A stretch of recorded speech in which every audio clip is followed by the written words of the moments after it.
I'm Joel Temple, and no, I did not waste an entire year of my life. Here are the 5 best games of 2024. Let's count them down. Fan, he a fan.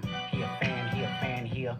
The console wars took on an interesting dynamic this year, as the war, or lack thereof, basically could be best described as 2 of the participants sitting this one out, as the third participant decided to just keep the race going and basically went for a victory lap. But you know what, as bad as the year that Sony had, if they were going to do a victory lap with any other game, I'm glad that it was Astro Bot. A gorgeous and technically impressive mascot platformer that isn't just a massive toy commercial that was sponsored by Sony. No, seriously. Fan, he a fan, he a fan. He a fan, he a fan, he a...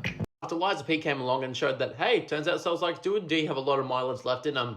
Especially if we could use them to make more flattering versions of our favourite fairy tales. Good to see Game Science carry on this tradition as they take the ancient storybook known as Journey to the West and gave us Black Myth Wukong. While not my favourite Souls-like, especially when it comes to its exploration, Invisible Walls be damned, it's still a fantastic adrenaline-filled boss rush of a game in which you get to whack around a whole bunch of characters with a big massive stick. I now look forward to seeing what the next Souls-like adaptation is going to be. Maybe next year we can all look forward to a game in which Christopher Robin ends Eeyore suffering with a hellbed.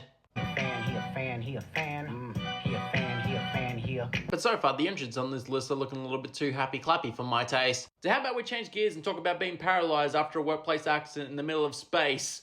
Mouthwashing, by all means not a long game, but long enough to do what it needed to do. Set up a hostile work environment with some relatable yet flawed characters, and then you make the characters the hostile ones, especially because you got them stranded in space with all their income lost, you monster!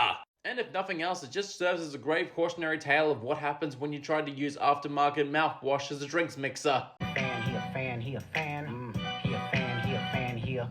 I gotta tell you, the best part of this year was just watching Ubisoft dig itself into its early grave. But you know what, maybe they have a point. Maybe gamers do have unrealistic expectations. Let's talk more in depth about it as I go for my 400th run of Balatro. Not to undermine the deck-building roguelike poker extravaganza that was Balatro, because the game is fucking fantastic. And I love it because it's basically everything that a AAA game these days isn't. Simple, accessible, and more addictive than monster-flavored ketamine. Fan, he a fan, he a fan. He a fan, he a fan, he... Yeah, I'm sorry to report, my game of the year is another Souls-like.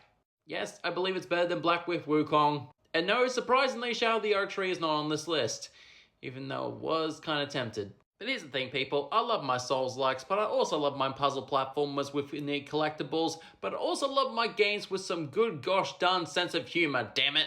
And in that regard, A Nutcraber's Treasure was the midpoint of the Venn diagram, so I kind of had no choice but to love it. But even if I bang on about the wonderful atmosphere and the difficult boss fights and the gosh darn clever writing, do you think the game's going to be content with that? God no, the crap has a gun.